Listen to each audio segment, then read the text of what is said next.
What is up, wrestling fans? Welcome to another Pay-Per-Viewpoint edition of the Smark Out Moment Smack Talk podcast. I am your host, as always, Tony Mango, and joining me on the panel for this evening for the post-show that we're going to be breaking down in a moment, I've got with me Callum Wiggins. Good evening. Robert DeFelice. Good evening. And Jordan Chaffiett. I am a woman. Hello. Yes, you are indeed, and this is the all-women's pay-per-view that we're going to be talking about, but it's not an all-women's Smack Talk. That's not how it works. I can put an accent on if you want. I think that now you have to. Yeah. Hi. I'm going to be doing the... No, this is going to get offensive really quickly. I don't know. Wait, while you're at it, just say Paige here, real quick. Paige here. Still somehow better than when she said it. Ugh. Yeah. Stop. Well, we're not just going to be running down Paige. We are going to be talking about everything that happened at Evolution. It just concluded a little bit ago. We had a little bit of time to kind of reflect on it and, shoot the shit a little bit. And that's what we're going to be doing here. We're going to talk about start to finish, the pre-show onward till the end of the night, the recap of the matches, our thoughts on those matches, all the typical pay-per-view point type stuff. And we invite you guys to do the same in the comments below. Just chime in on whatever you want to throw your opinion out there for, and keep everything going like that. If you are also joining us on the premiere, I'm probably going to be setting that up. I'm trying this thing on YouTube lately where when I'm getting ready to publish things, you can do a premiere option. So it's kind of a live chat. And we're going to maybe try to stick around a little bit afterward and see if we can kind of get that going. If not, and you're tuning in a little bit late, sorry, I can't figure that kind of stuff out. So let's just get into this from the very start here. We always start off with the pre-show, the kickoff, and almost always, 9 times out of 10, this is the time of the night where we can crap all over things. And the same thing's going to happen here. Pre-shows in WWE suck, and they suck even harder when they have nothing to them, and that was kind of what this was. For some reason, they decided to make this a red carpet, which... That was weird. Let me get your opinion about this, Jordan, because this was my gut reaction to this was, of course, I can't speak to it 100% because I'm a guy, but I felt like this was almost written from men going, well, it's a women's show, we need a red carpet. Did you kind of get that impression? I did, and I was also really confused.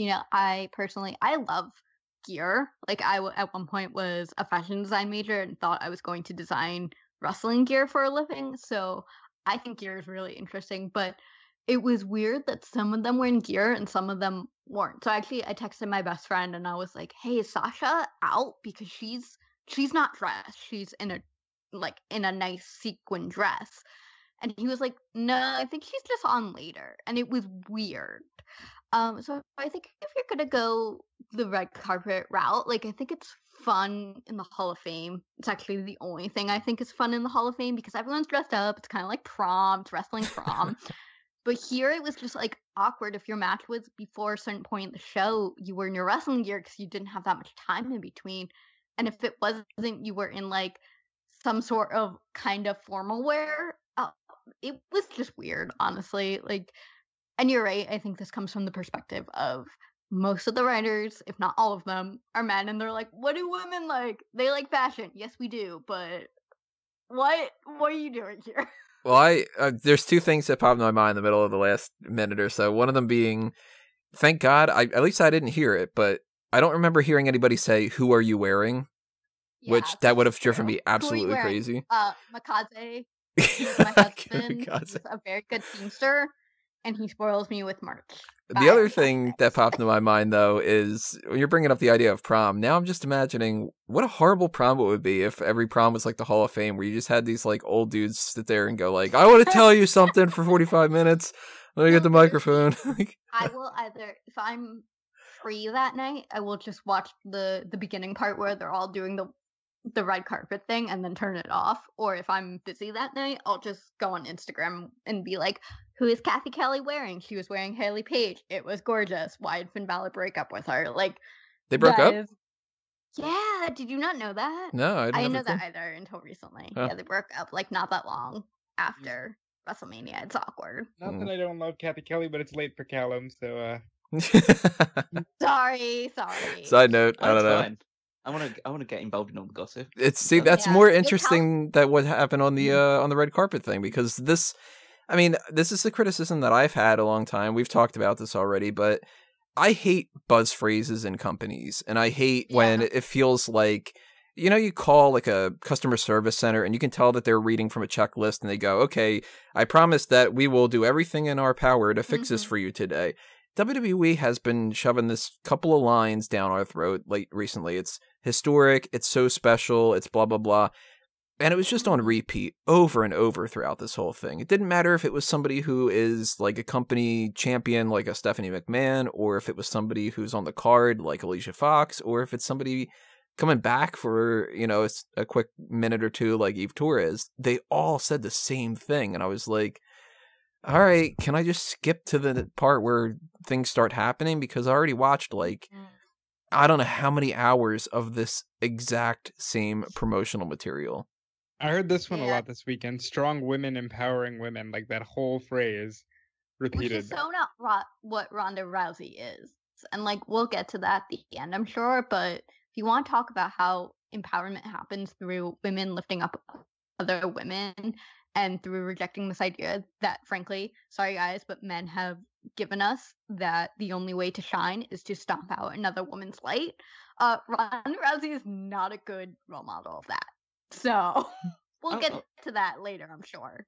I mean, my biggest issue with the red carpet thing is not obviously the red carpet thing itself. It's a special event, and they tried to make it special. If it was in a way which is a bit awkward and ridiculous and maybe a bit too gaudy, that's besides the point. My main issue was the fact that I tune into the pre-show, and then I see interviewing at the same time Sasha Banks and Alexa Bliss. And I just go, can we just pretend for a second that wrestlers want to actually fight each other, and that they actually don't like each other. I know, that's weird though. Yeah, all the more reason for them not to have been paired up. I tuned in around the same time because I was making a casserole, so I tuned in and I was like, oh wow, they're being really nice and cordial, but Sasha has said some really mean things about Alexa, and yes, wrestling is fake, but a lot of times it comes from a very real place, and that's one of the examples that it definitely does, that Sasha is a bit of a gatekeeper, and she thinks that women who haven't done it in the way that she has perhaps haven't earned it in the way that she has, and so it was a little bit awkward to see them pretending to get along when they don't. They only put them on the red carpet together so they could talk about, and you guys participated in the first women's match in the Middle East, and they chanted this as hope. Which is awesome, but you could have asked them about it separately. Yeah, it's just a case of right? Sasha Banks is teaming later on in the night with Bayley and Natalya. Why don't you have those three be interviewed at the same time, and then have Alexa Bliss later on with Alicia Fox and Mickie James? Think about it a little bit. Just throw women together because you just want to talk about certain particular topics and stuff like that. It's just think about it a little bit. One of them's a heel, one of them's a babyface. Don't put them together. Pretend wrestling is real occasionally. No, it's I really theater, and that's all we get. Make dinner. Quick snack talk break. The pre-show wasn't actually anything. What casserole was it? I'm curious. Oh, it was like French onion soup casserole. It was really good. Sweet. It was amazing. Very nice. One part of this kickoff that I liked quite a bit was R-Truth. He shows up and he informs all the people on the panel, including Paige, that he just talked to Paige behind the scenes and that he's going to compete in the Battle Royal, and when he wins, he's going to get that SmackDown Women's Championship match against Carmella, who was also there. And I thought that was easily the best part of the whole thing. Controversial, possibly. I think R-Truth is one of the best, most consistent characters that has ever come through WWE, and I think he's a future Hall of Famer, and I will be glad when he goes into the Hall of Fame. Oh, that's not controversial. He's definitely a guaranteed Hall of Famer. He is amazing. I love him so much, and I love that he's just the poster boy of who cares? I'm living my dream. Who honestly cares? I am having the best time of my life. He got a free microphone out of this too. He took the microphone away at the end. Yeah, he was just I'm gonna keep this by. R-Truth is awesome. Give him the belts. Yes. there's I no love that. other point to mention this throughout the night, so I figured I'll just mention it now before we get into the rest of the card. But all the speculation aside, there was no announcement of Women's Tag Team Championship. And they were handing out the signs during the night. You saw I saw loads of people like holding up the sign saying we want Women's Tag Team Championships. I think I saw them mainly during the first match. Yeah. Because obviously it was a straight up tag team match. But yeah, I'm surprised that there was no announcement for it. Who's to say we don't get it tomorrow? Like, That's my next question. And we made history, and welcome to Monday Night Raw. You're not doing enough justice. That's too quick. She never says Monday. Monday Night Raw. It's always Monday Night Raw. And we're gonna have women's tag team titles. Yeah. I'm really I was expecting definitely some kind of an announcement like that on Raw, where she just says like, you know, we just got over this really special thing. We just did this or whatever like that. And you know what? That's not the end of it. We're going to keep the ball rolling. We had Bayley and Sasha Banks. We had Trish and Lita, so on and so forth. And great tag teams like that and blah, blah, blah. We're going to, you know, crown somebody like that at Survivor Series or something like that. Like I'm 100% expecting it. You think they'll go as far as to say, we saw you holding up signs in the crowd last night saying that you want tag if they do that, fuck them. Goddamn. Ugh. That'll make me sick to my stomach if they do that, which they probably fucking will. Well, speaking of sick to our stomach, I know we can't, we're going to get into the main card now, but I thought because this was lit out throughout the night, do you think it was a little odd that they decided to advertise a show where no women are allowed to compete during the women's pay-per-view? No, it was beautiful. They all booed. It was great. That was great, the booing. I wrote a piece about why Evolution will disappoint and why it won't. And one of my reasons I will disappoint is I knew they were going to advertise Crown Jewel. And I was like, please don't. But they did. Of course they did, because they've been much more invested in Crown Jewel than Evolution. Hey, it was a tough business decision. But they had to do No, it wasn't. It wasn't. At least they didn't have Michael Cole say something like, oh, the fans here are really riled up about Crown Jewel, like one of those kind of things, you know? I can't wait for that pre-show. Kind of my favorite thing tonight, not gonna lie. Like, as one of the few men actually featured in the show, which I don't hate because I think Renee and Beth needed that experienced hand to guide them. He was kind of my favorite thing. Not gonna lie. We're gonna disagree so hard on that because I am so tired of this tool constantly like shitting on my product. He's so hilarious. He's such a dweeb, and he was just like, I'm surrounded by women. What do I do? Callum, was your favorite part of the night when Cole's audio wasn't on at the start of this? Oh, it's always a good time when Michael Cole. I can't hear Michael Cole. It's always a great time when I can't hear Michael Cole. No, I didn't even catch that. It was the very beginning of the night where there was just like the welcome everybody to Evolution type thing or something like that. And I actually thought it was my own speakers. I was like double checking to make sure one of them wasn't off or something. I kind of love Michael Cole in the sense that he just gives me so much material to like shit about. Like I know we'll get on to like the SmackDown Women's Championship match, because obviously it was a great match. We want to talk a lot about it, but it was the fact that Michael Cole was saying things like, well, Becky Lynch has a cult following amongst the WWE universe. I said, fuck off. Everybody's cheering for her. Yeah. That's a big cult. Actually, if we want to talk about commentary for a quick sec, I thought that commentary team was amazing. I think Renee is fantastic on commentary. I think Beth Phoenix is good. I mean, I don't think she doesn't have quite the color commentary personality that Renee does. And I thought Michael Cole did a good job of holding it together so that they didn't just like get off on tangents, because I listened to Renee's podcast and that totally was a possibility. So I want to give a shout to that commentary team. I thought that was a good choice to have two women, one guy who really, really has been in this business for a long time, far too long, and knows what he's doing, and mostly focus on the two women and what they can add, what color they can add to the character. What's that? Just saying it was far too long that he's been. Didn't want to say that it's too much of an issue. There's still plenty of stuff. I hate I hate kind of like front loading everything so much without starting to talk about the card, but there's a lot to talk about beyond just starting into that. Where, for instance, one of the things I want to talk about is, this is a disappointment to me.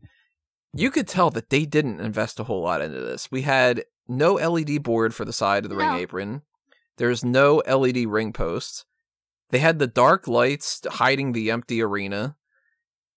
Obviously, that little glitch that happened with Michael Cole at the audio at the beginning of this. Like, anybody else get that feeling that everybody was just sort of like, oh, it's a house show, fuck it. It felt like a live event rather than a pay-per-view. Yeah. But So I part of me have a feels question because. Yeah, go ahead. Oh, sorry. I didn't catch up. At one point, I thought Cole said sold out or almost sold out. Did you guys catch that? Was this event sold out or no? No. It couldn't possibly. Okay. That's And why also, I feel like part of this, and I'm not bragging on Long Island. So for anyone who doesn't know, I work in New York. I live in Jersey City. Like, I'm a New York girl.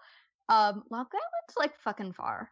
Like, I didn't go to this because Long Island is like 2 hours away. I know the Coliseum is a big venue, but at the same time, it's sort of like out of the way and inconvenient. I wonder how many people were just like, Well, I want to go Long Island. I heard people talking about it, like in the build-up to it, saying that Nassau Coliseum is like well known backstage as one of the worst stadiums to do events in. Yeah, so it's just like I mapped it because I was gonna go. I was talking to my boyfriend. I was trying to figure out, and then I mapped it. And like, if we drove, which first of all you'd have to drive through New York, which is a nightmare. It was gonna be like an hour and a half from my apartment in Jersey City, and then the train was like 2 hours, 3 hours, and I just I couldn't defend it to him. So we ended up not going, and I ended up watching it on my computer because I was like, I can't make this work. Well, that just really kind of like. I'm just saying it was. Yeah, it's not sabotage, but it's the type of thing where if they could have put the effort into at least putting the ring posts and the LED board up, and it was like, yeah. Do you purposely not want this to feel like it's important because you're kind of trying a little bit almost, and just because you put a musical performance at the beginning of it doesn't make it WrestleMania. Which I missed because I forgot it started at 6. You didn't miss anything. No, I was making casserole. I was making casserole. You had a better option with the casserole. It sounds a lot better than what that musical performance was. It was just, fucking whatever. Yeah. We talked about this in Triple Threat last week of how like it didn't seem like they really cared a lot about this and were kind of, I don't want to say setting it up to fail, but they definitely weren't investing into it what they've invested into Crown Jewel, which sounds like it's going to fail regardless. And to me, the most important thing was that the women who were competing in it went out there and treated it like this was the biggest deal in their entire lives. And they left it all out on the ring and they put their hearts into it. And I felt like for the most part that they did that. Whether or not WWE really rose to the occasion, I think is a totally different conversation. That's exactly what I kind of had put out there. They didn't give them much to work with, but they said, you know what, the hell with it. We're going to make the best out of what we got. They did a good job with what they did. I really only have one match that I felt was like a true disappointment. All the others, I was at either it was exactly what I expected, which was good, or it exceeded my expectations. I guess I'm alone in the fact that I liked the presentation. Like, I could tell it was definitely lower budget, but I was glad to see a somewhat more intimate feel and not like, here's all these bright lights and we're about to give you a seizure. Well, I don't know if they shouldn't have just had like Nakamura's flashing thing going on or something. How about any other kind of like non-match related stuff? Does anybody have anything else to talk about before we get into first match of the night? I loved everyone's ears. And thank God Stephanie McMahon didn't cut a promo. Fair enough. I love Stephanie, but she's great behind the boardroom table, I guess. She's always great when she's not talking. And then as soon as she starts... I think I attribute a lot that has happened to WWE in the past few years to Stephanie. I mean, anytime you hear them, like, Evolution, or, running for an Emmy, essentially, or making these moves that are very business-minded, it's always her and Triple H. And then anytime you're like, XFL, it's Vince McMahon. And I think she's a very savvy businesswoman. I think the company's going to be in good hands when she takes over. not wishing death upon Vince McMahon, would never do that, but I have a lot of respect for her as a person and a businesswoman. I don't love her in front of the camera, to be honest. I think Stephanie, if she had never like been involved in WWE and like she wasn't involved like a company owning, like her father owning the company and stuff like that, she would make a great PR executive one day. Oh yeah, that seems to be where her calling is. But I think she's brilliant. Yeah, but it's hard for me. I don't know if I ever take anything she says seriously. I can't take her as genuine. Basically, she's the living embodiment of company buzzwords, essentially, to you. She is. That's fair. That's totally fair. I get it. So let's talk the first match of the night. It was Trish, Stratus, and Lita against not Alexa Bliss. It was Alicia Fox filling in for her and Mickie James. My couple of notes that I had going on for this one. Number one being Mickie was the glue. She held this thing together for sure. Oh yeah, Mickie was awesome. What did you think when you were getting Alicia Fox in the ring with the greatest of all time? Well, I'll be fair. I think that Alicia's underrated, but she still is going to be the weak link here. I agree. And then she botched the finish. That's fine. That finish thing, that pinfall was not a good botch. I don't know whose fault that was. I think that was hers. It looked like a miscommunication. So it looked like it was multiple people's fault. It was just like communication got funky and they tried to save it and couldn't. And that happens. Like, frankly, it does. That wasn't the only match that had that kind of a little bit of a fuck up when it came to that, too. There was quite a bit that actually ended up being like the referee had to kind of be like, no, that didn't happen right then. Like, there was a couple times. That was the most obvious. I think it's like a case like there used to be kind of a bit more of a ruling in WWE where like the referee's decision was final and the referee was meant to treat it as like it was a shoot. And that means that if a mistake was made, they just had to go with it. Whereas nowadays, it seems that they'll just, like, the story's the story. If something fucks up, it fucks up, but we just need to stick to what we're going to do. Yeah. And that kind of happened quite a few times tonight, especially in this match.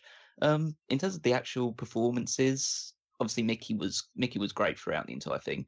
Lita was better than I expected she'd be. She looked in really good shape as well. She looked great. I think they're coming back for more, and I really hope that we get some more of Trish Stratus and Lita because they deserve to be a part of this, even if it's just for a little bit. I agree. I was yeah. impressed head to toe with the storytelling of this pay-per-view. Anyone who knows me knows that like the thing I like about wrestling is the storytelling. I'm a theater nerd turned wrestling fan.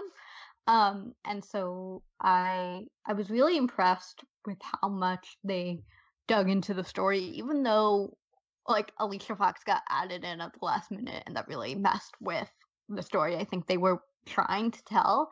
I thought especially the three women who came up together and were a part of that era together did an excellent job of communicating a storyline, and I lost my shit when Trish was like, no, tagging Mickie. Go tag Mickie. I want to fight Mickie. I thought that was incredible.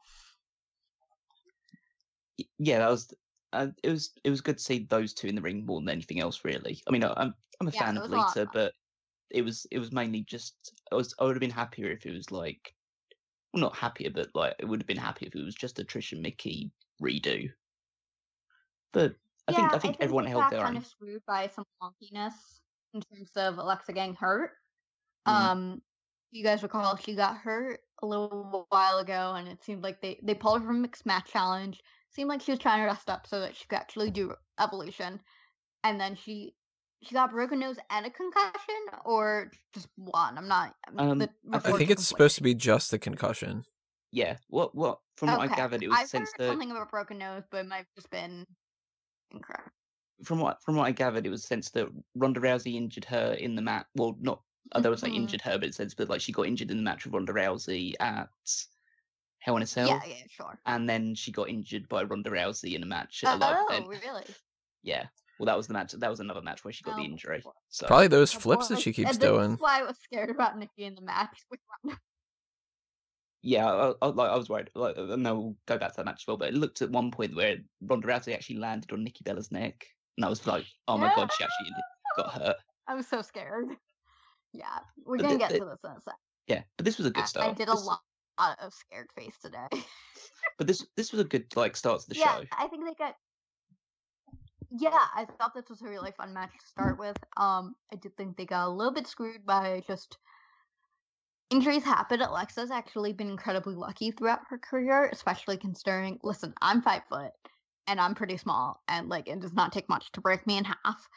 Her luck ran out, and she got that concussion. I'm glad they pulled her from the match because I think that's more important. But it also, like, Foxy felt awkward. She did. And that's okay because some things are beyond our control, but she felt really awkward. In the grand scheme of things, it was a kind of just a throwaway beginning part of the night, and it was the right place to put it on the card too, because this was kind of underwhelming, and for it to be anywhere later in the card, it would have fallen flat. So you started off with like, hey, Trish and Lita are there. People are like, all right, cool. Yeah. And then there's really nothing to complain too much about, you know? Yeah, it's fine. Now, I will say, though, the Battle Royal was one of my favorite parts of this whole night. That was fun. I was blown away. I did not expect to like this. I complained up and down about how they just, like... Frankly, this was a lightweight card. Like, yeah, they went to 10:30, maybe, but they did not pack this card in the way that they pack all the other pay-per-views, where I'm like, seriously, am I going to be up till midnight? I hate all of you. Like, I need to go work tomorrow. And I thought the Battle Royal was going to be just throwaway. I was, again, impressed by all of the storytelling that they did throughout this match. I was impressed by all of the women who kind of said, this is do or die.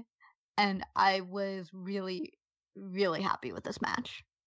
I think one of the things to point out here is we crap on her quite a bit, and I've gotten, like, I've almost kind of, like, flipped around like a 180 where I've crapped on her so much that I end up championing her more than anything now, which is Dana Brooke. Yeah, she was good. This was the first time in a long while that it was like she didn't seem like a complete afterthought joke.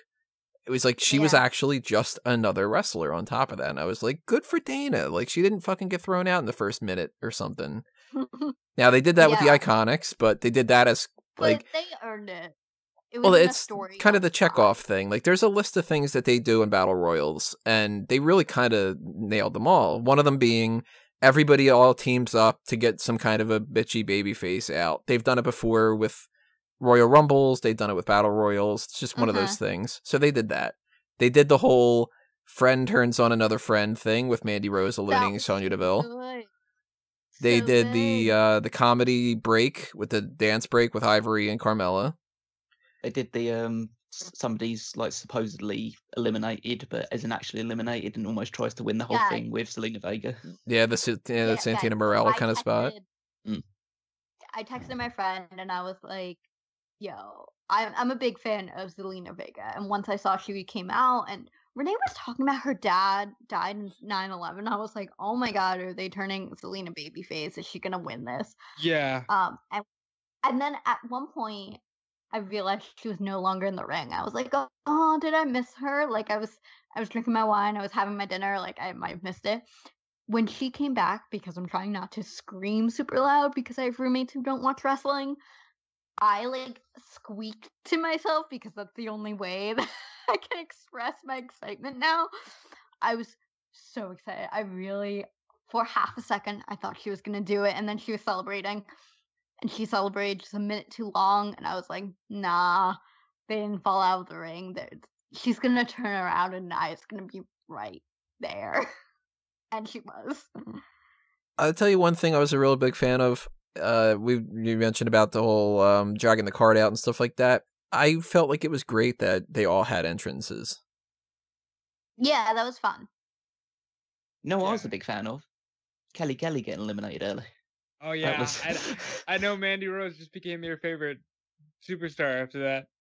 She might have been the most inconsequential person in the whole thing. I don't remember her doing anything.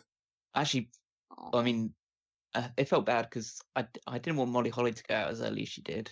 That was a bit disappointing. That was sad. That was sad. I mean, I know I didn't like really want, I didn't want any of like the like elder statesman wrestlers to win it, but I would have thought she could have lasted a little bit longer, or we could have at least seen like a Molly go round or something. Yeah.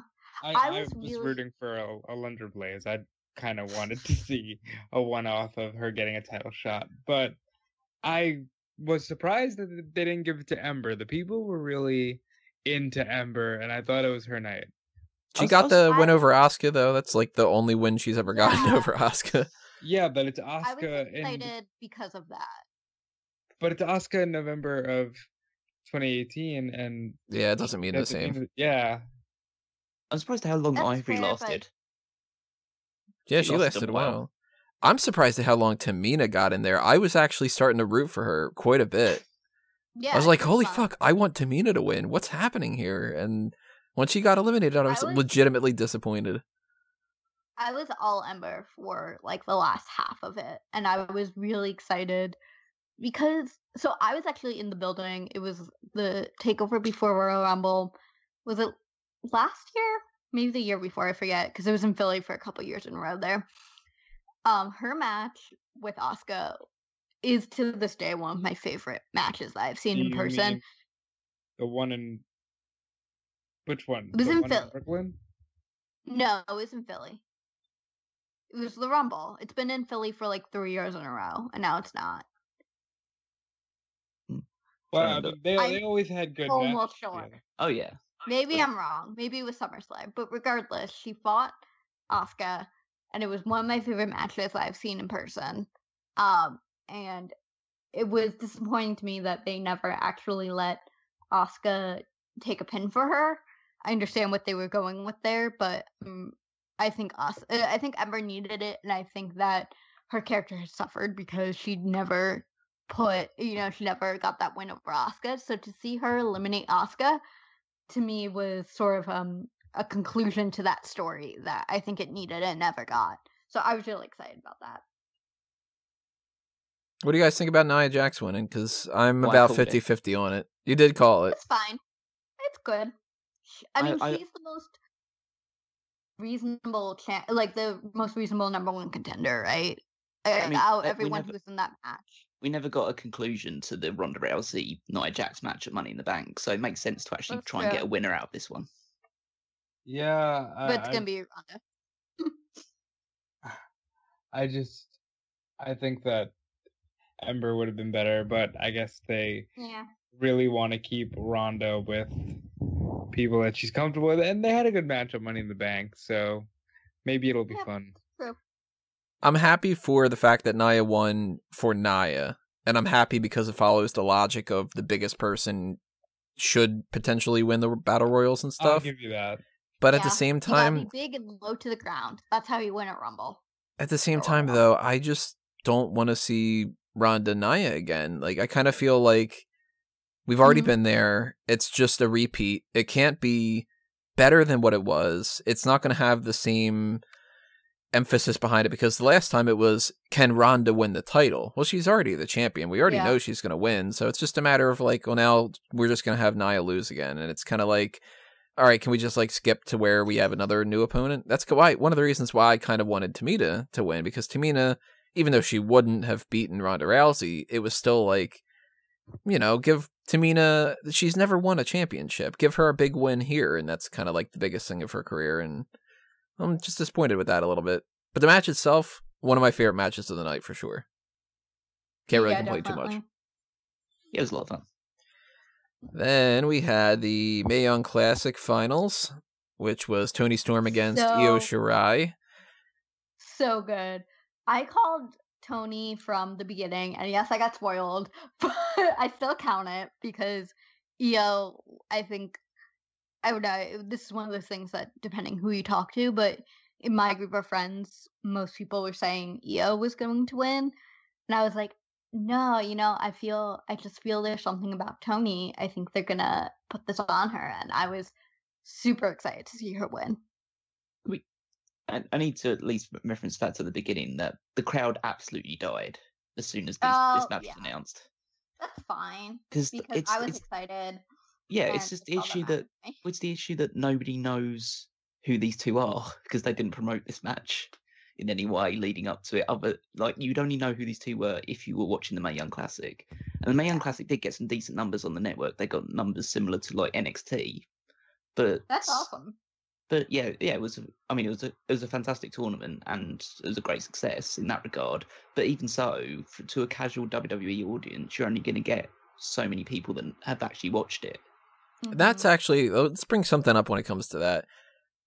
Most people that I know that are on the more casual side of WWE fans didn't watch Evolution. And on top of that, oh yeah, I got multiple messages from people going, "Oh, I forgot that there was a pay-per-view tonight." And people saying, "Is like a friend of mine's like, is Casey Catanzaro going to be on the card?" And like just kind of like one particular person here and there, like what are they doing with Asuka, like that kind of a thing. A lot of people that just weren't excited at all, and part of that is admittedly because it's an all-women's event, and most of them were guys, and some of them are just not into that. Part of it, of course, even more so actually, was people that are going, I haven't watched anything since before SummerSlam, and stuff like that. Like, it's just a negative WWE thing in general, not an anti-Evolution card type thing.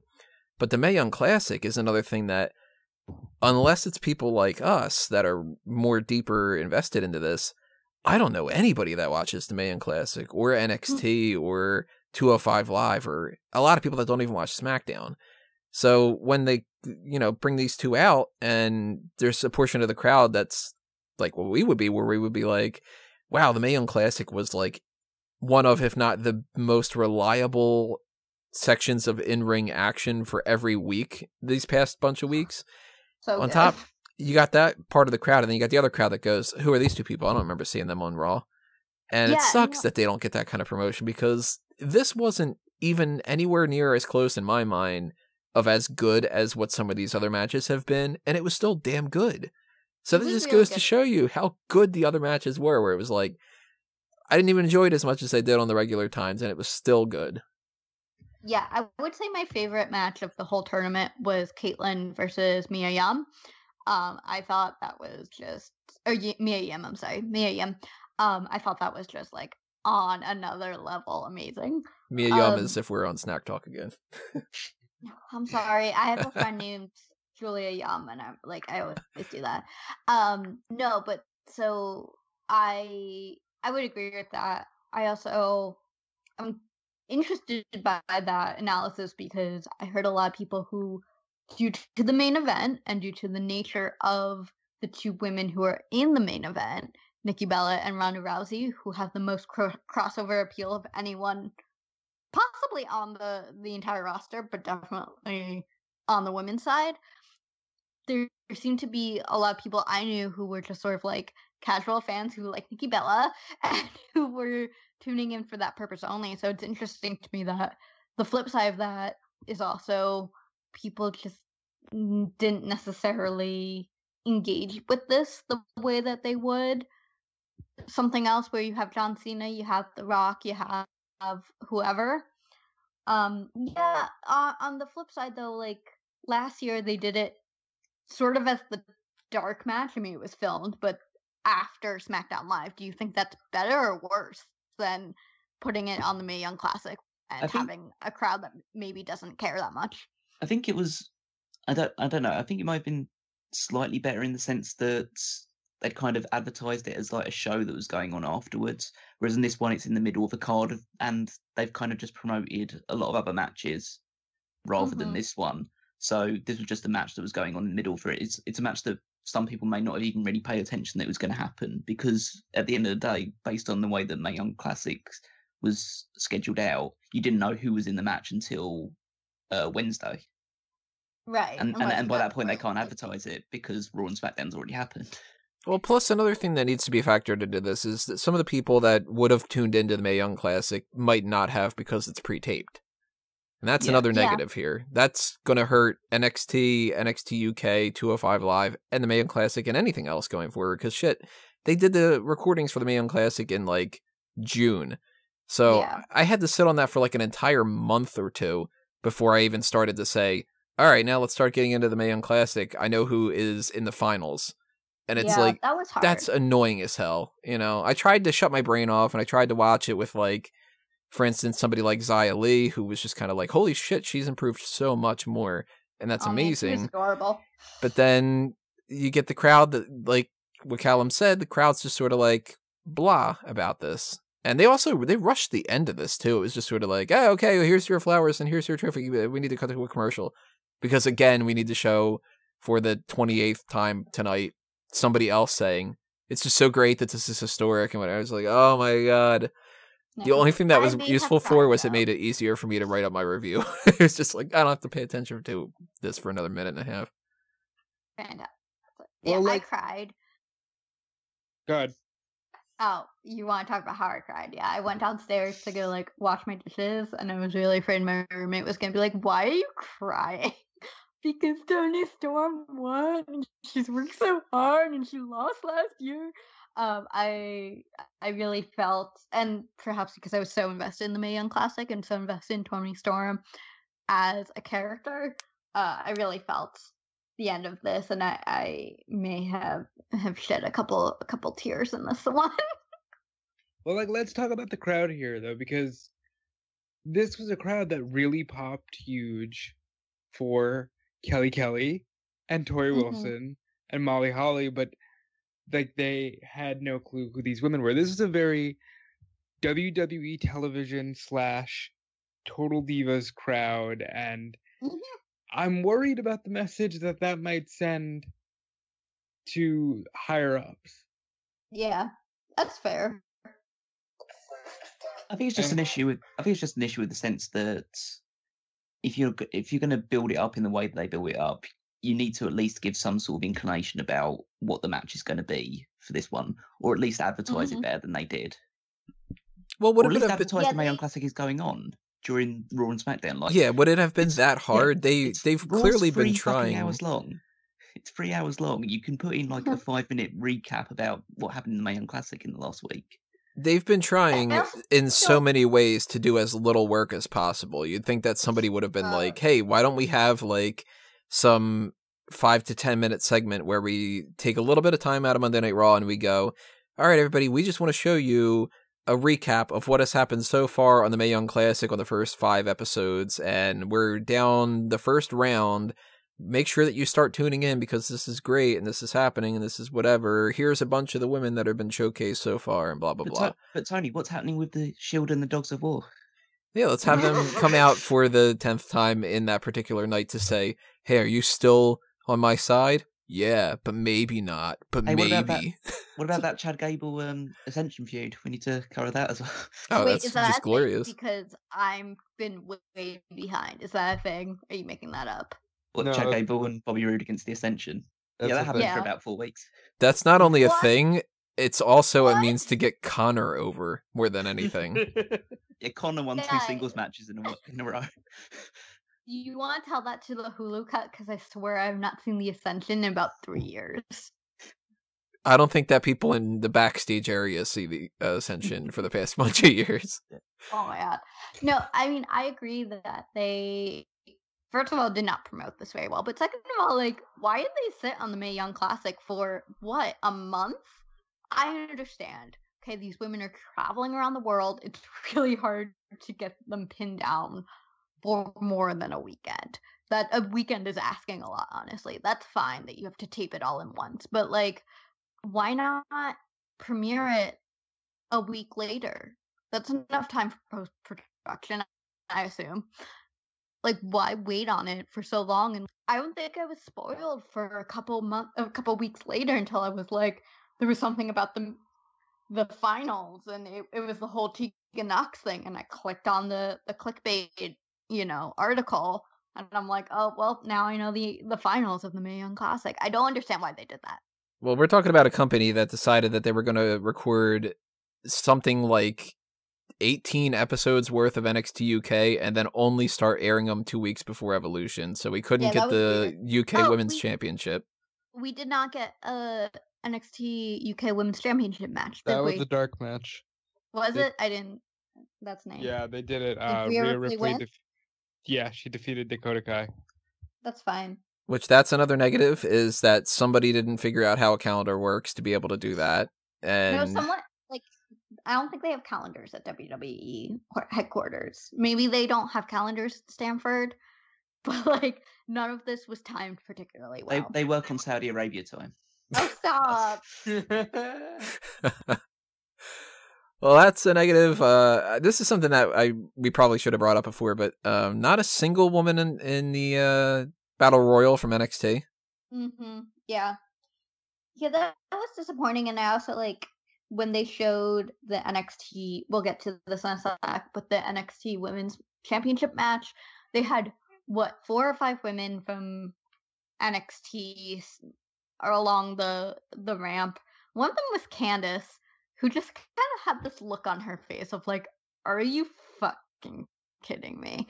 I don't know, perhaps I'm projecting some of my feelings onto Candice, but I feel like she's been given such a short end of the stick since she was definitely meant to become a star after last year's Mae Young Classic, that she was just watching this like, are you kidding me? I didn't even make it into the Battle Royal. Are you kidding me right now? Well, who were the other ones that were ringside? It was Rhea Ripley, Tegan Knox. No, that was the Mae Young Classic, earlier. yeah. So I mean, just in during general, the like. Mae Young Oh yeah, so Classic, you had Tegan Knox, Rhea Ripley, I think Taranara. yeah, Tonara Conchi, and I think it was Meiko Satomura was there as well. Satomura, yeah, Yeah. that's right. Yeah. And then for the And NXT then it was Lacey Lacey Evans. Candice LeRae. I'm blanking. There Duke were and definitely a Shafir. couple more NXT girls. The Maureen two Shafir, former Bianca champion Belair. girls. Bianca there? Yeah, Bianca was there as well. Yeah. Yeah. But And they it should have was just shown Nikki Cross running around in this in the arena. That would have been great. She should that have been in that would be role. amazing. No, but like you could have taken. Okay, so that's what 8, 10 girls. You could have easily put them in the Battle Royal. You could have made that 30. Easy. I think it would have been a bit too crowded then. You can sometimes have too many people for a battle royal. Fine. I'm just saying I don't understand why Candice was not on the show when know what? she is one of the trailblazers in women's wrestling on the whole. All they had to do was include one. Yeah. You put one girl from NXT in there, and then at least they can say, well, you know, even if they didn't do it, but maybe they could be like, well, they held a Battle Royal and a live event in NXT to get into, like, as like a qualifier for this, and Lacey Evans won that Battle Royal, so that's why she's in here for a title shot of whatever she would want. That's all you need to do. It takes 2 seconds. You don't even need to actually have that be a thing, because nobody's going to go, let me go to cagematch.com and check to see if they fucking do that, you know? So that's kind of disappointing. Also, something that I don't know if it's disappointing or not. This is something that we're never going to have the answer to, but Tegan Knox. Yeah. I had only seen a couple matches of hers, and I kind of feel part of me. I'm a big fan of Toni Storm. I'm glad she won. I didn't want Io Shirai to win, and I'm glad Toni did. But I really kind of look at this as like, man, I wonder what would happen if Tegan Knox would have been in there. I honestly believe, and this is partially, I read some stuff, and it clouded, or it impacted how I watched the tournament. What I had read was that the original plan was for Tegan Knox to win. And then, of course, she had that injury. They had to put Rhea Ripley over, and then Rhea lost to Io in the semifinals. In my mind, Toni would have been in the finals, and she would have lost to Tegan, because everything around all of Tegan's matches, including Michael Cole today, kind of veered into creepy, where he was like obsessed with Tegan Knox. He kept saying how she was his pick, how talented, how much heart she has, and I agree with all those things.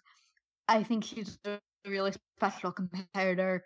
I think Triple H particularly has his eye on her, someone that he thinks he can put a division on her back and she can carry. Not on those legs, she can't. Not on a broken Jesus. Thank you for making the joke, because I'm sure I would have ended up thinking of something even worse. Sorry, but I think she's Toni very good. absolutely did this, but it felt to me like this would have been Tegan Knox's year had she not gotten hurt. It was still. I think it was still a very good final. It definitely like we've all said, it didn't hold up to some of the matches in the actual tournament, but it was still a fitting way to round off a tournament that was like excellent on the whole. Yeah, I think that there were, in my opinion, there were very few surprises this tournament. Not just because I got spoiled 2 weeks ago, but because, like, honestly, in the first round, there was, maybe one upset, maybe two? Like, there weren't that many instances where you were like, wow, I can't believe this person pulled it off. And this was the first round where I was really like, this could go either way. And I was rooting for Toni because I think she is a really powerful competitor. I think she's one of the people who has the total package. She has Lex Luger? Damn it. Yes. And she, despite being so young, has worked so hard to get to this point. But I also was like, well, it could easily be Io. Like, it easily could be Io, and that would have made total sense. So this was the first round I really came into, especially because I had no idea who would win because it hadn't happened yet, and I didn't read it on a dirt sheet. I really felt like this was anyone's game. Really, really quick, just kind of a yay or nay. Disappointment, Io Shirai? A little, but not to the point that I think she is totally overhyped. I was a big fan of Hito Kairi in Lucha Underground. If you guys haven't seen the clip of her like diving off of a 20-foot structure onto Pentagon Dark for a crossbody, you need to go watch it now because it's amazing. I thought she kind of got perhaps a little bit too hyped up by certain wrestling fans and then didn't quite live up to it, but like, that's still really, really good. It's just not quite as good as some people had said she was. Yeah, that's probably sums out quite well. At least they didn't give her a chance to fuck up the moonsault in this match, so. That moonsault was gorgeous, by the way. Just saying. Let's see here. The 6-woman tag team match that I could not have given the slightest shit about. Riott Squad suck. I'm not going to apologize for that. They just are not a thing. Sasha, Banks, Bayley, and Natalya all deserved better, and I will admit the match itself was better than it deserved to be, kind of. And that's because of the 6 women involved. It's not WWE. They put no effort into this at all. It's a complete afterthought. This was my only disappointment, like my true disappointment of the night. This was the match. I tried to be really good. You guys know I'm a multitasking fiend. I tried to be really good during this pay-per-view because it mattered to me to give it my undivided attention. And during this match, I was like, I really should check my work email. And nothing unexpected happened in this match. I had a friend who was saying, ooh, what if someone on the face team turns heel? What if it's Sasha? What if it's Bayley? What if it's Natalya? It could be anyone. This match, I feel like I've seen on Monday Night Raw. I feel like I will see it tomorrow. I feel like I've seen it last week. And it was fine. It was good. But it wasn't... Did it feel like a pay-per-view match? No. Yeah. Oh, you go ahead, Rob. I mean, that summed it up pretty well. One thing I do want to point out, really oddly, Michael Cole decides to, first of all, gush over the Riott Squad. They're going to be a big thing because he was really putting over how important they are. And then he'll Liv Morgan, and he's like, yeah, so she struggled with suicidal thoughts. Oh my God, right? And oh my God. Yeah, I just thought that was weird. Listen, I believe in the blurring of the lines between face and heel. I think people are much more interesting when they're nuanced characters who have good and bad in them. But like, she struggled with depression and wanted to kill herself is not a heel quality. Like, that makes me sympathetic towards her. That's not how wrestling works. Why do they constantly talk like Sarah Logan is the biggest thing in professional wrestling history? I don't get it. She's a Crazy Viking, Mary bro. Dobson was the thing, right? Like, she was a big deal, right? I didn't just make that up. I wouldn't call her a big deal. I mean, she was known, but it wasn't like she's not Titus O'Neil big deal. Yeah, she's not that level of big deal. But, I didn't catch the Liv Morgan thing. Was that because she was dating Enzo? Oh no, God. it was like when she was younger, she had some struggles where she like didn't care if she lived or died. And Michael Cole brought this up really, really casually. It was really uncomfortable. Like to the point where even Renee was like, "Yeah, I didn't know that." It's great that she's here. Yeah, and that's like why she called herself Liv. If that's true, like my heart goes out to her, especially as someone who struggles with depression and anxiety. Like my heart goes out to her, and I understand how wrestling can be a really powerful outlet for people who struggle with those things. But what? What? It came out of nowhere. Like you guys said, I think this match was like it just struck me as like a Raw match. Like again, it wasn't terrible by any stretch of the imagination. Because it happened on Raw last week. Yeah, literally. Of course.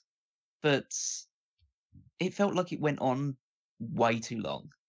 It felt like they had far too many hope spots and too many like, the Riott Squad have hit every single move they possibly can on Sasha Banks, but Bayley breaks it up and they've hit every move again, and Natalya breaks it up. It's like, yeah, I had about 5 spots in that match where I thought, okay, so this is where the Riott Squad wins, right? Because everybody's been laid out like 3 times now.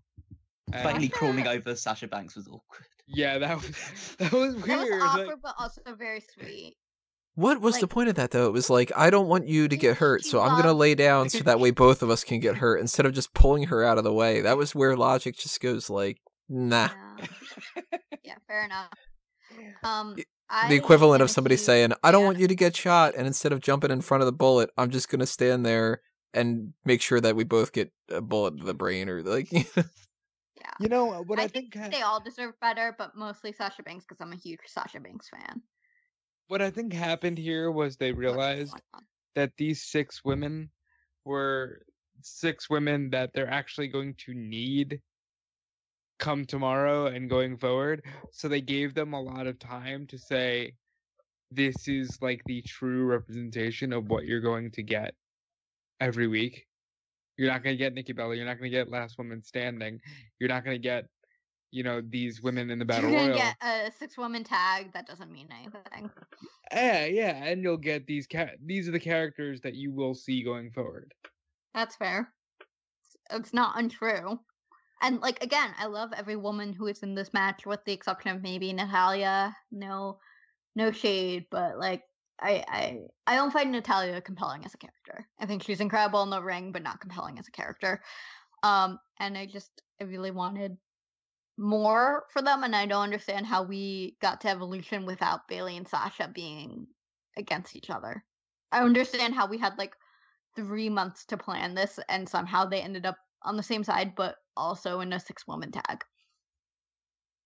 You guys think that it would have been better if they would have just written this off as the Riott Squad against 3 former stars like Tori and Kelly and whatever, made it a quick match and just put the Riott Squad over and put Sasha and Bayley in there somewhere up like better, and Natalya for that matter? Could have been fun. I actually I know Toni, you're not a big fan of the Riott Squad, but I actually have been impressed with them. When they first came up, I was like, why are these 3 hanging out? It was sort of someone, I don't know if it was on the show or somewhere else, said that they look like when they have all of the supervillain women get together in a comic book, and you have like Poison Ivy and Harley Quinn just hanging out because like you want them together. That's more marketable, and that's really how I felt about the Riott Squad. And then slowly over time, I was like, no, wow, these 3 care about each other, and they make sense together in a weird sort of backwards way. But I also don't think that they really have found their place in WWE. They seem to be like just the heels that they throw in anytime they need to put a face team over, and that's exactly what happened here. So I would have loved to have seen them get a win either over these 3, or if you want to throw the Tori Wilsons and the Maria Kanellises of the world together and like have them lose to the Riott Squad, I think that would have been fine too. So real quick about the action, the Sasha Banks tope that she kind of botched. It's gotten to the point with both Sasha and with the Riott Squad after all the Bella stuff. When I saw her going for a dive, I just went, oh no. Because I knew something was going to happen. And on top of that, I'm kind of over. I get that Eddie was her influence, but I'm over and she did the frog splash because Eddie Guerrero. I would say that, like, okay, if we want to go back to Brie Bella doing those suicide dives, not squad. To me, it is clear that she, right before she goes to do it, her mind locks it and is like, oh, fuck no, we are not diving through these ropes. What are you talking about? And, like, the human mind is a very powerful thing. So I understand that. I was surprised and actually kind of taken aback by Sasha's botch today. And like, listen, not that I could go out there and do any of the things these women do, but I was surprised to see her mess up a move that's kind of her bread and butter, is this high risk stuff. And maybe it has to do with the fact that she recently had an injury, and that she's had a little bit of a problem with the fact that she is so high risk while also being so small. I mean, going back to the Alexa Bliss thing, when you're smaller, you take hits a lot harder. Like, there's just less of you. And Sasha's put on a lot of muscle, but she's still like 5'2" and like 135 pounds. She's not a large person. And I think maybe her brain in that moment just said, oh, fuck no. And it was hard to watch, but that's life. I'm just assuming that there's like some Papa Shango witch doctor that's saying like all suicide dives must be like a problem in 2018. I would not have an issue with them just not doing suicide dives anymore, because it's literally called a suicide dive. Like, I'm really sensitive to it since all the injuries, the Roman stuff. Like, someone really has to kill themselves at this point. Well, I mean, I'm real sensitive to injuries right now, guys. I don't want anyone to die. Well, I mean, didn't do Benoit any favors. Moving on. NXT Women's title, we're moving on. Shayna Baszler defeats Kairi Sane. She does it with a little bit of help from Marina Shafir and Jessamine Duke on ringside. How good is Shayna Baszler as far as ring psychology goes? She's one of the best. I think she's awesome. Can I take a second to gush over Shayna Baszler? Gush away. She is above and beyond my favorite wrestler on the entire roster at this point. Not like no gender associated. She knows what she's doing every second she's in the ring. She knows when to play to the crowd. She knows when to target a body part. When she's targeting a body part, she makes it actually look like it fucking hurts all the time. It's so well put together. She sells amazingly, and I don't know. There's something about her that it's more compelling to watch her than pretty much anybody on the entire roster for me. And Kairi Sane's a great foil. And I really did not come into, during the Mae Young Classic, she also knocked out my personal favorite in Candice LeRae. So I was a little salty about that. I was not super high on her during the Mae Young Classic, and to see how far she's come, how much she's grown. This was a match that I kind of saw coming a mile away, simply because of the way that they had done the promos, where it was really about Shayna, and it reminded me in a weird sort of way about when Bayley and Sasha had their pivotal match at NXT Brooklyn, and it was about Sasha's role in Bayley's story. In this case, it was about Kairi's role in Shayna's story, and so I was like, she's gonna be the first 2-time women's champion. That's awesome, good for her. So I was really impressed by this. I felt like there was possibly one too many interference spots, but I'm nitpicking at that point. It's it was a great match. No complaints from me. Yeah, perfect. I am really curious where they go in the future for this, because if anybody's followed the spoilers for the tapings on NXT, they did not announce anything. So for War Games, They could fall back into the obvious rematch clause kind of thing. It's a little bit weak, but they could. Or we could go with Toni Storm against Shayna Baszler. They've had matches before that have been good. They don't have any time to do anything, though. That's the thing. Like, Kairi Sane can't get her rematch on NXT leading up to War Games because they didn't film that match. So, I don't know how they're going to play this out, but at the very least, I'm interested. Tony's going to go for the NXT UK Championship. I'm almost certain. I guarantee you I'm not going to. Really? We went through this whole time and I didn't make a Tony joke yet. I had to at least get one in there. So I'm never usually a fan of, well, hey, for equality's sake, since we're doing, men Money in the Bank, women Money in the Bank, men Rumble, women Rumble. But I would totally take a women's War Games match. How great would that be? I hate War Games, but I don't care. I don't want just the three of the four horsewomen and Io, Kairi, and I would love to see Asuka go back to NXT permanently, but maybe Asuka on loan, or even Nikki Cross and Candice. Yeah, I think Candice makes sense because like Candice and Kairi are known friends backstage. Like they were in that the Aleister Black videotape together. And Candice kind of has, in a way, that sort of strong style approach where she's like very hard hitting and that's very hardcore. It's a good way to transition from a Kairi Shayna feud into a Candice Shayna feud going forward. That would be so good. I'm down with it. I would love that War Games match, but I don't think they're gonna do it. Or can we just get like Shayna, Marina, and Jessamine against Kairi, Io, and like I don't know, Keith Lee? Just like just throw him fucking in there and be like, what? I don't know. Tune in. I'll be like, all right. Kazu's owner's looking for things to do. So. Who's your next big deal? Regal? I'm gonna knock him out. He's like, Shayna's not in the men's division. Fuck it. Go ahead. Yeah, guys, just to be honest, it. I would be so in for Shayna Baszler forcing Kazu's owner to pass out. That'd be awesome. That'd be so great. Because she would have to win that. I mean, come on, it would be no contest. Yeah. Let's see here. Let's go to what I would say was the best match of the night. I don't know if people are going to agree or not, but the SmackDown Women's Championship match. It was the last woman standing. Fucking awesome.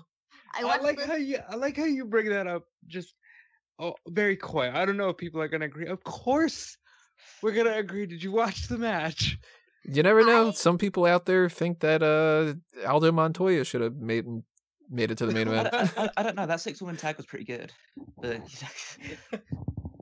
I watched this like through my hands, and by through my hands I mean I mostly focused on The Sims, because I am a baby and I hate super violent matches and I couldn't do it. But what I did see of it when I had the courage to look at the screen was incredible.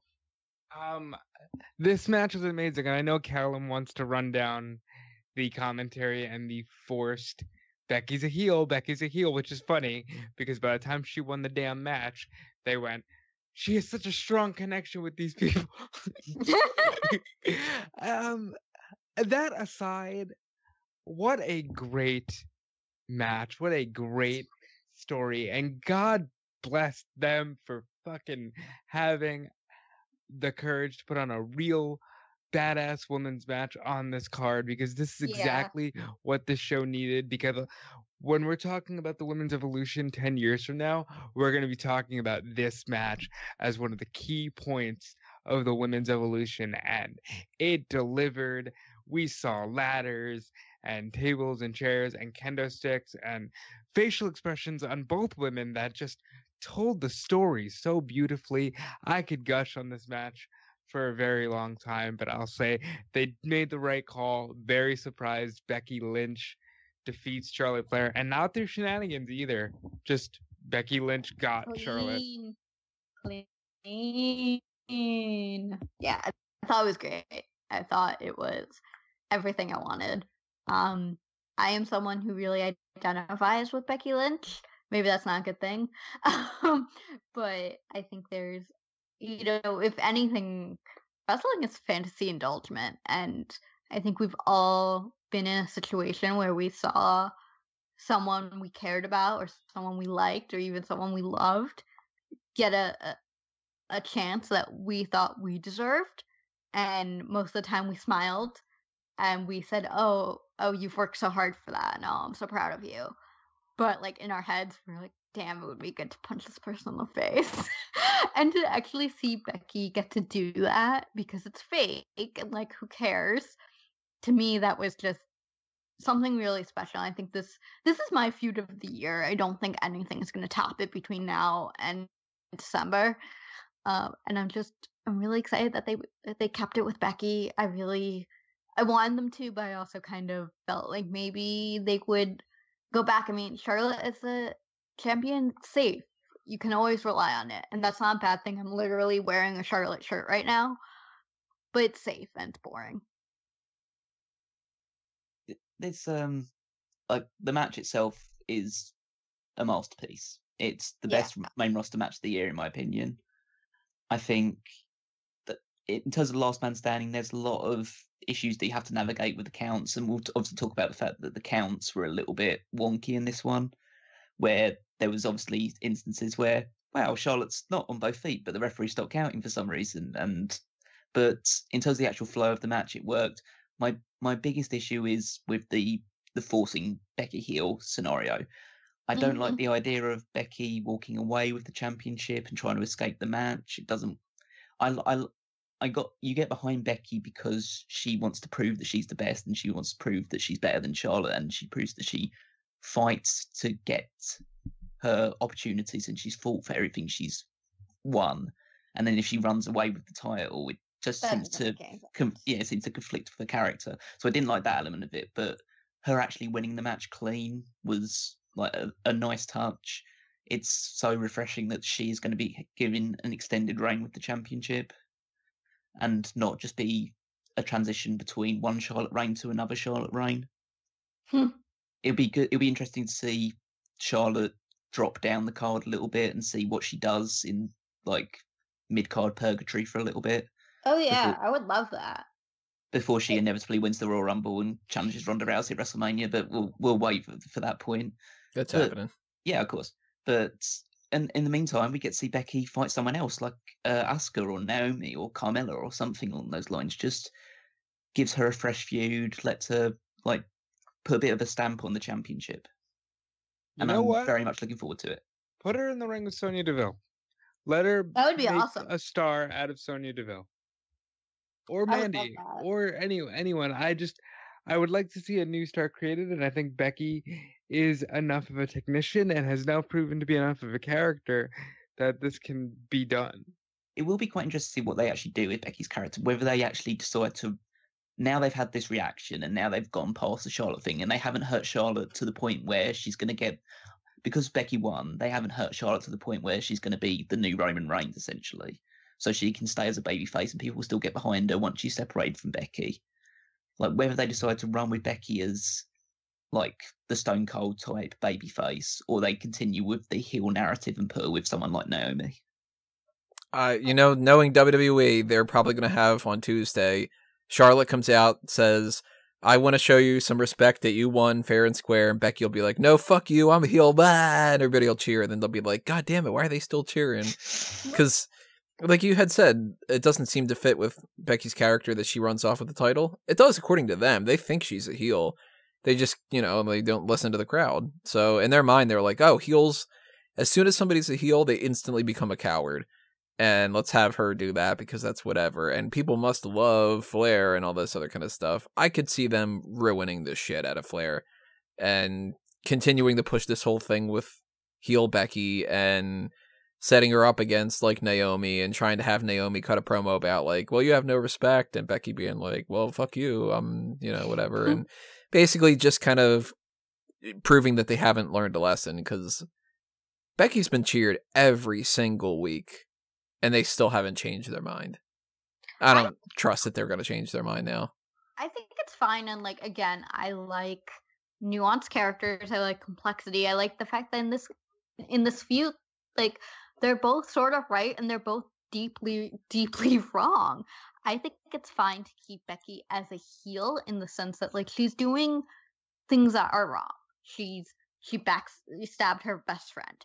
She is acting real conceited and being a jerk to people online. That's fine. What's not fine is her being like, oh, I'm just gonna walk away with my title. That's not Becky. That's not the character. And I think you can work her in the spot of like, I know I should boo her because she's doing wrong things, but I want to cheer her because there's a part of me that always wanted to do those things too.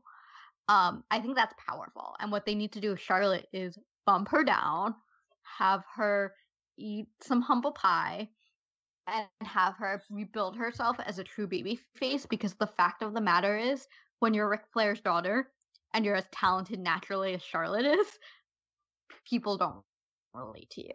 And that's not to say that Charlotte doesn't work hard, because I absolutely believe that she does. But she needs to start from the bottom, work her way up in order to convince the crowd that she has earned her place there. They're not going to believe it otherwise. How much you want to bet? I'm banging my head on it, on the wall for it right now. Tuesday night comes along, we start setting up Team Charlotte versus Team Becky Survivor Series. I wouldn't hate just that ends up being like what's the team in your mind? Charlotte, Naomi, Asuka, Lana. Carmella. I don't know who. Guy Carmella, yeah. Asuka's on that team. And then Becky, the Iconics, Mandy Rose, and Sonya Deville. Yeah, like that doesn't really do anything for me. I think if they like. Yep. It doesn't do for anything for me either. So it doesn't do anything. Let's do spaces on SmackDown. If they parse it out well, and like unfortunately the brand split has made this sort of an impossibility because they're obsessed with the brand split. But like, I kind of could see Bayley siding with Charlotte and Sasha siding with Becky, and having those two now be at odds because they're like, well, you know, Becky's worked super hard and Charlotte's always getting chances handed to her, and Bayley's like, okay, fine, but Becky stabbed her in the back. Like, it's not fun to be stabbed in the back by your best friend, Sasha. I think that could be really interesting, and then them build out these teams using the whole roster of Raw, SmackDown, even NXT UK. But they're not going to do that because they're obsessed with this idea that the brand split makes sense when it doesn't. Well, I mean, you don't want to out and out betray the brand split, but I don't want to be that guy, but we are totally putting more thought into Survivor Series than they are. In the span of the last 5 minutes, we put more thought into it than they'll probably do over the next 5 weeks. At the end of the day, even if it is that basic 5-on-5 tag team match, at least it gives an opportunity for someone to pin Becky Lynch, who's not Charlotte, and then you set up a new feud. That's fine. It's like you have a basic bad match, but it leads to something hopefully better in the future. See, I hate to harp on it, but my gut instinct is no. They'll probably have Charlotte be the one that pins her just to offset that she lost here, and then they're just going be like, to the first ever women's TLC. Oh my god, they better not! I'm gonna be so mad. Anyway, I mean, I'd be down for TLC as long as whoever goes through the table is not 125 pounds, because that is a problem. Listen, you're just not big enough. I'm sorry, you're just not big enough, Sasha Banks, to go through a table. Well, lots of good table spots here. This was a great match. They proved that this was on par, if not better, than most of the last man standing matches. So that's exactly what something like Evolution needed. This is the best indicator of what Evolution was supposed to mean, in my mind. Yeah, absolutely. Definitely. Unfortunately, it wasn't the main event.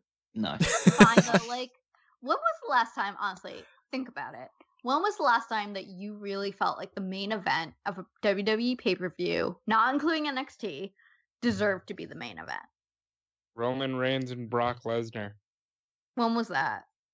SummerSlam and WrestleMania. It's 17 times this year.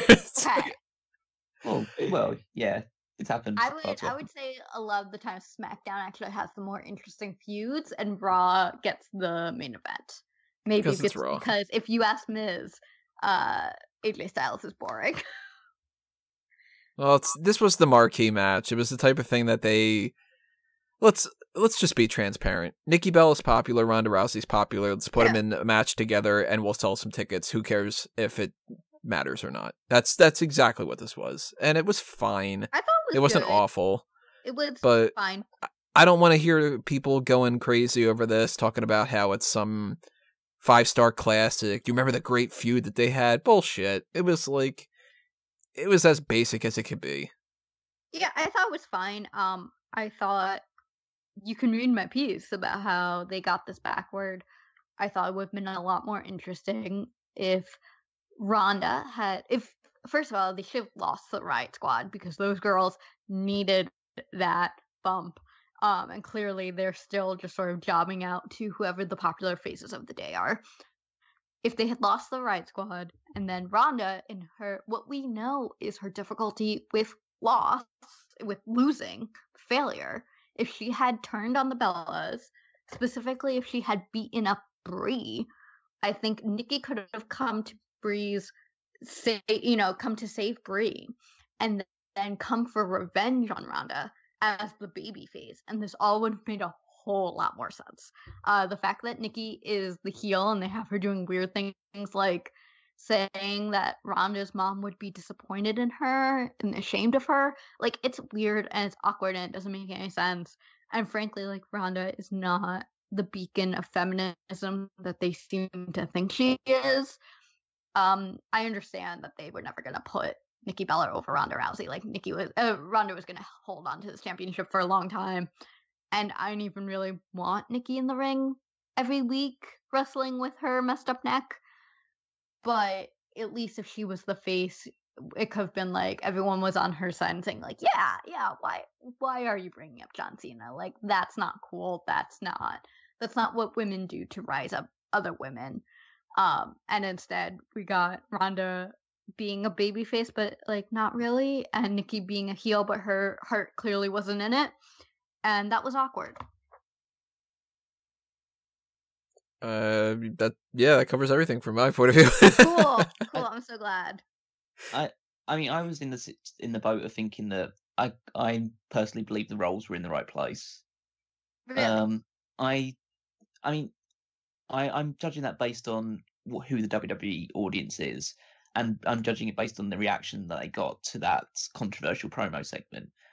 And obviously I completely like empathize with the situation that Nikki Bella is definitely not what she says, not what Ronda said she was in that promo. She definitely didn't just sleep her way to the top or anything along those lines. Mm-hmm. She's a self-made woman. Both the Bella twins are.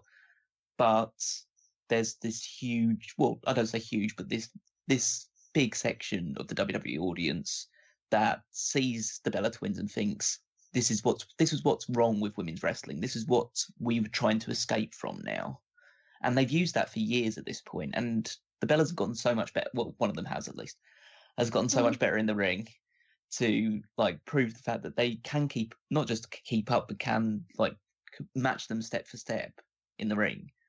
But it's just, they can't escape it because they were so entrenched in that diva mentality when they didn't have to really work as hard, because nobody was working that hard except people like Beth Phoenix or Natalya or something along those lines. Like, they could just not so much fade into the background, but just do what that needed to be done, because that's what they were mainly doing, was escorting the next guest general manager, or fighting over which Cody Rhodes or Damien Sandow they wanted to date or something along those lines. It was, but they've evolved and they've gotten so much better. They do actually fit into the Evolution theme, and it would have made sense to make them the baby face, but because so much of the audience, and sadly it's a mostly male demographic, is like cued into the idea that the Bella twins are divas and they slept their way to the top and they're only where they are because of their men. They played off that thing, and that was the easiest way they could go with it. It was the quickest way they could build heat, because they they decided that they only wanted to spend 3 weeks building this feud up. So I think for the time they did, they went about it the right way, even if it was a bit, well, it was clear by this feud that men were right in this feud. Let's put it that way. And I agree. I want to give sort of a shout to Gabby, who wrote in the Triple Threat that, because I wasn't like super against necessarily the way that they were going about Ronda in this feud, except for the fact that it was backward.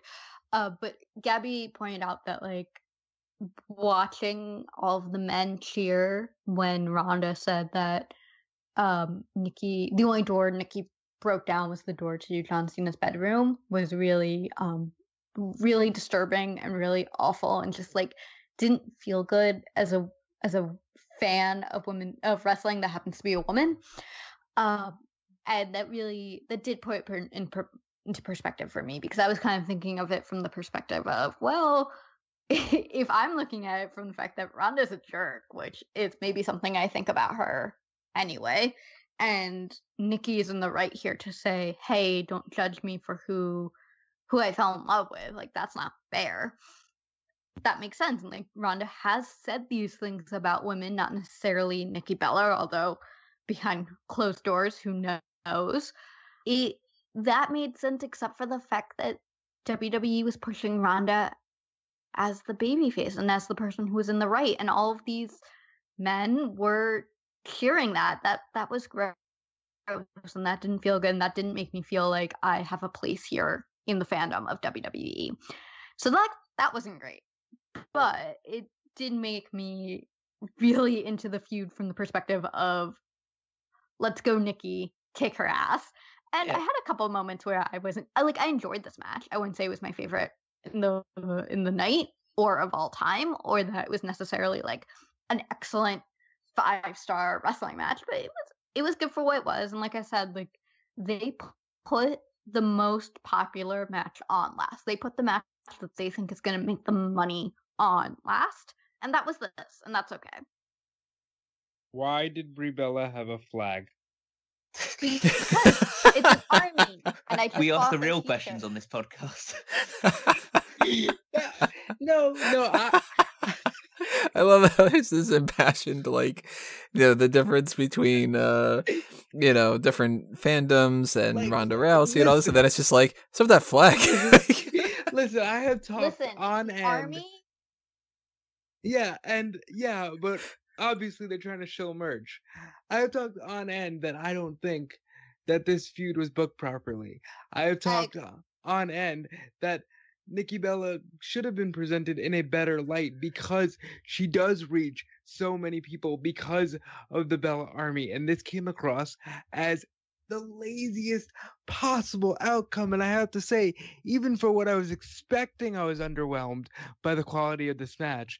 I don't know why they went the route that they did, but I'm gonna hold out hope that they have more in store down the line, where Nikki Bella can say, hey, I lost. And in fact, she did.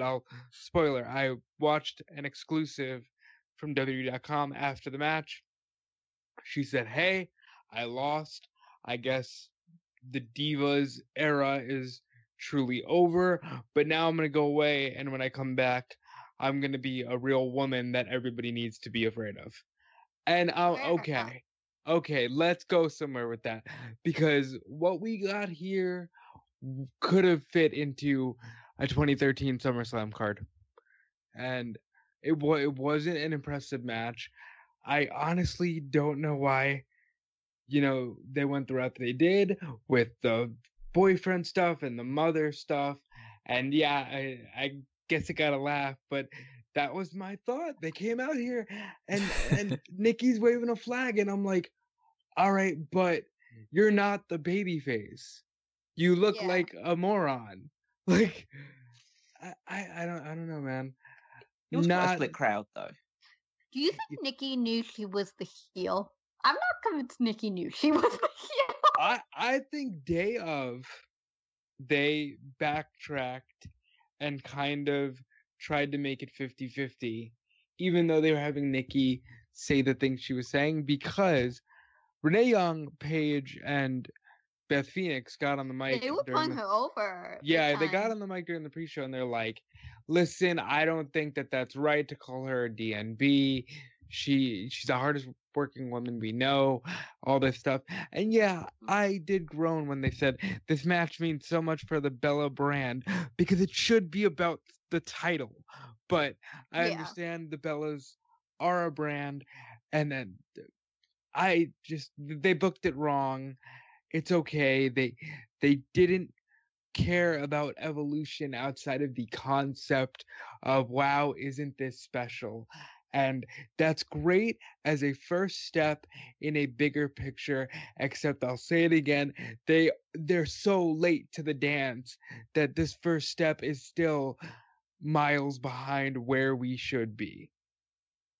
Maybe the problem is Nikki thought she was a babyface and Brie thought it was a flag match.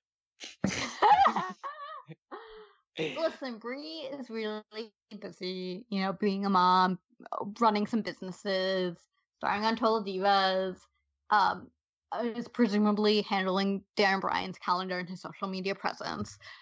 She just didn't watch the past couple of weeks of WWE, and she came in and was like, "We're the heels. Why are we the heels?" And but I'll say it again, is this not a bigger point as to shouldn't this have been a Sasha Banks match? Oh my god. Don't even get me started on Sasha Banks. Put being a champion over, not just being on the card, not just being a part of WWE. That is the problem. They think that just being associated with their company means so much. And the fact of the matter is, maybe in a real life sense it does, but on television, you need to get over the fact that being a champion means something. And you're not doing that all the time. That's why Charlotte and Becky meant something. That's why we don't understand why Sasha didn't do more. That's why Shayna Baszler is the best thing going, because she puts over the emphasis of having the championship and being called the best. And I think Nikki Bella could have done a lot of things, but I don't think she needed the championship attached. Well, the one last thing that I want to say is I think Evolution proves, if we're going with, a step forward, which it is a step forward, there's no denying that, this is the first step forward under Vince McMahon's Evolution. Mm-hmm.